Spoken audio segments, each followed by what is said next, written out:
One of the most important gifts that you can give to your neighbor is the freedom of God expression.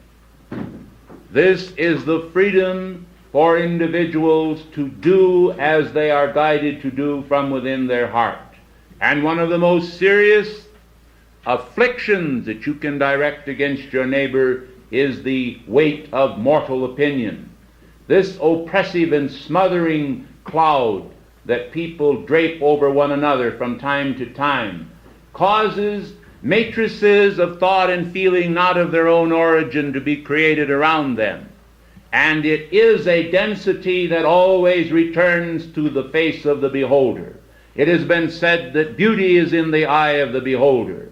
And so it is with freedom. We must then understand that if we would ourselves be harbingers of freedom, we must give freedom to others. People are all here on earth, sons of God, sons of light, created by the infinite, and they wear finite garb. They have also been clothed upon not only with feet of clay, with mortal substance, their flesh substance then being molded according to their thoughts and feelings, but they have also been clothed upon with a mental body, a picture of ideas, a complex, as it were, of thought and feeling, which actually blends in the mental body, because the mental body does have some feeling. And if you don't believe it, you check up on some of these intellectual stoics that you'll find in the world who have no feeling, so they tell you, but their skin is very thin. We must also then understand that there are people who are moved by emotions alone, and emotions are that with which they are clothed with. We must give people who are moved by emotion their freedom to feel, and we must give those who are impelled by the weight of ideas the right to think, and we must give all people the right to be that which they are. This is true freedom.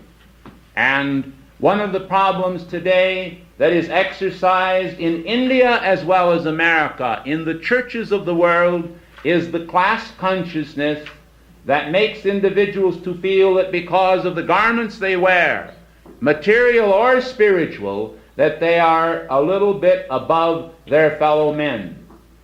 This, of course, is because they do not have true perspective.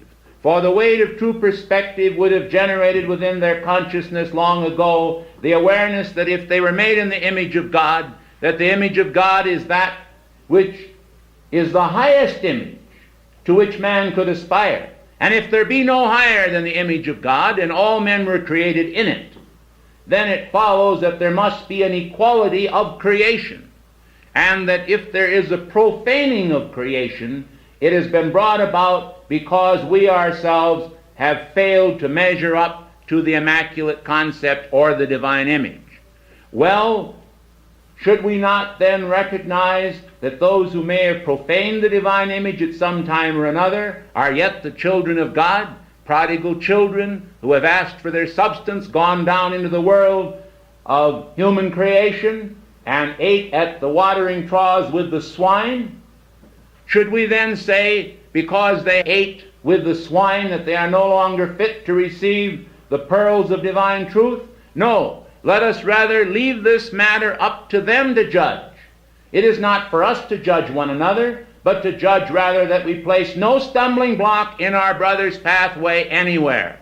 We have no right at any time to expect that we are going to live in a world of freedom if we do not ourselves envision freedom for others, for other parts of life. If you come to the waitress in the restaurant who seems to mistreat you, and she seems to be aloof to you and disdainful and almost downright cruel, do not try to hold some wrong matrix of her. Envision her in her God freedom. Consider that she may be a struggling mother with a husband who may not properly provide for her, who may be a man who runs out with other women or performs some act that is not in keeping with the mores of our times, supposedly. We have to recognize then that we must give her her freedom.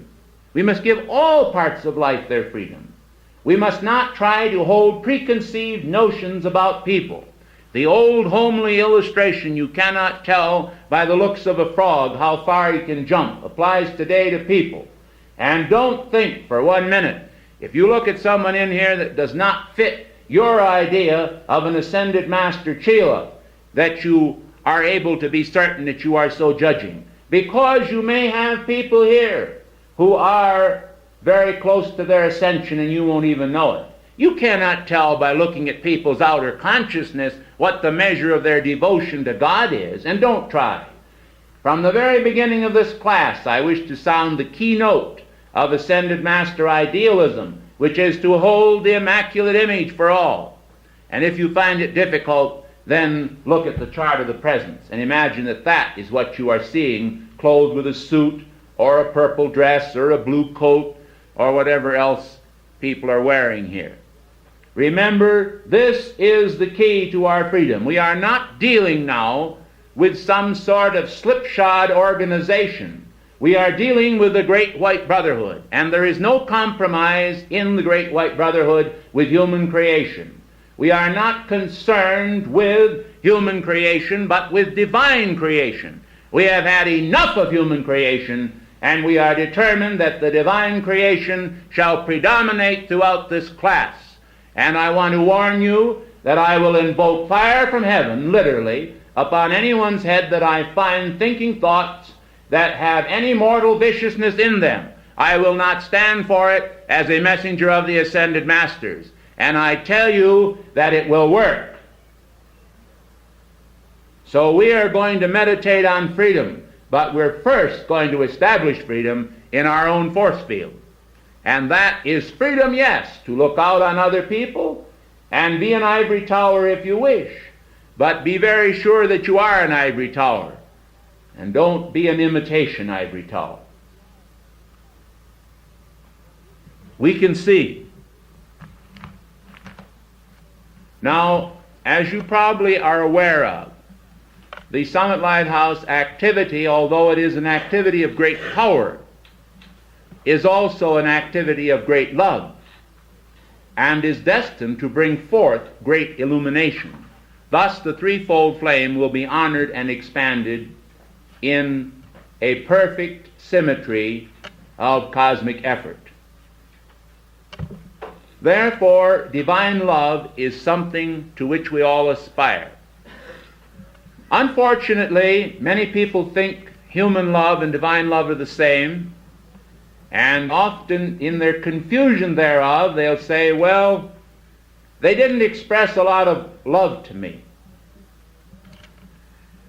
You know, a personal love is something that always is motivated.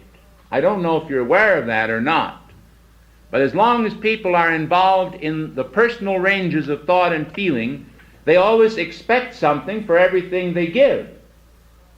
This is usually true. And even our courts today hold that eleemosynary gifts are given more for the good and benefit of the benefactor than they are for the people that they do good for. And this is a strange concept, but it is true in cosmic law. And actually, didn't the Master say it? He said it is more blessed to give than to receive. So we're interested in giving a great deal of divine love through this class.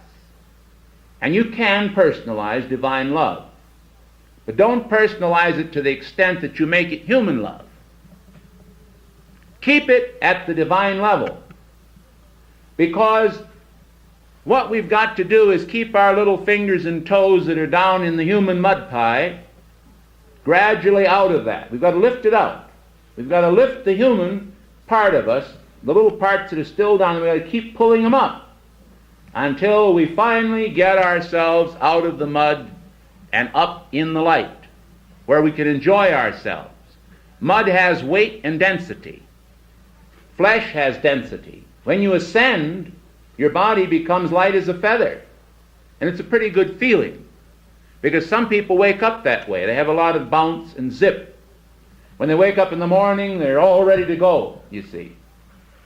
Other people get out of bed and they say, oh yes, I guess it's a nice morning, but I haven't found it yet. And they seem a little undelighted with the fact that you are happy. Your happiness bothers them. Well, now this shows right there that you have to come up to a standard. If other people are happy, don't go ahead and try to pull them down. You go up to their standard of happiness and smile with them. Didn't it record, smile and the whole world smiles with you, cry and you weep alone, or something like that? Well, that's a good idea, isn't it? I mean, it's a good idea to cry alone.